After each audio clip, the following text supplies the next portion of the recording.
Iran যুদ্ধের কারণে গত ২ মাস হরমুজ প্রণালী বন্ধ থাকায় কোনো ক্রুড অয়েলের জাহাজই দেশে আসেনি। এতে কাঁচামাল সংকটে গত ১৩ এপ্রিল বন্ধ হয়ে যায় চট্টগ্রামের পতেঙ্গায় স্থাপিত একমাত্র রাষ্ট্রীয় তেল শোধনাগার ইস্টার্ন রিফাইনারির মূল ২টি ইউনিট। ২১শে এপ্রিল সৌদি আরবের ইয়ানবু বন্দর থেকে যাত্রা শুরু করে ১ লাখ টন ক্রুড অয়েল বোঝাই জাহাজ এমটি নিনেমিয়া। হরমুজ বন্ধ থাকায় বিকল্প পথে লোহিত সাগর পাড়ি দিয়ে সকালে কুতুবদিয়ায় নোঙর করে জাহাজটি। মাদার ভেসেল থেকে তেল খালাসের পর সন্ধ্যা বা রাতের মধ্যে লাইটারের জাহাজের মাধ্যমে এই তেল পৌঁছে দেওয়া হবে ইস্টার্ন রিফাইনারিতে। নোভা এলইডি টিভি, ঝকঝকে ছবি, নিখুঁত শব্দ, ৫ বছরের ওয়ারেন্টি। নোভা মানে সঠিক মান, নিশ্চিত সেবা।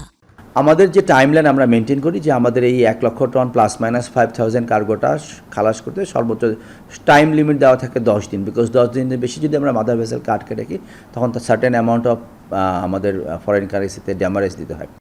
স্বস্তির খবর, চলতি মে ও আগামী জুনেই সংযুক্ত আরব আমিরাত ও সৌদি আরব থেকে আসবে ২ লাখ টনের আরও ২টি ক্রুড অয়েলের চালান।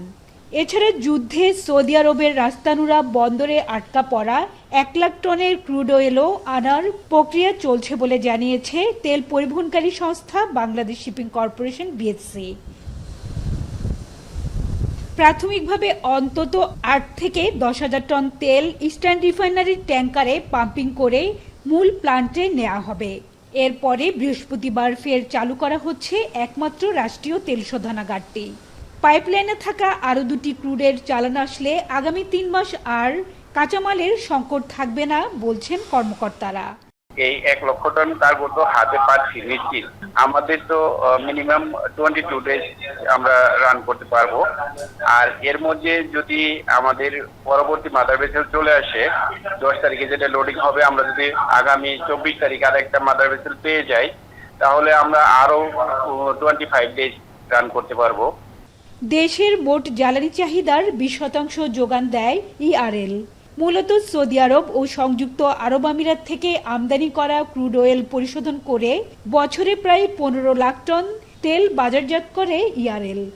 মধ্যপ্রাচ্যের চলমান যুদ্ধে ক্রুড অয়েল আমদানি নিয়ে সংকট তৈরি হওয়ায় বর্তমানে বিকল্প বাজার খুঁজছে বিপিসি। হাজেরা শিউলি, এখন চট্টগ্রাম।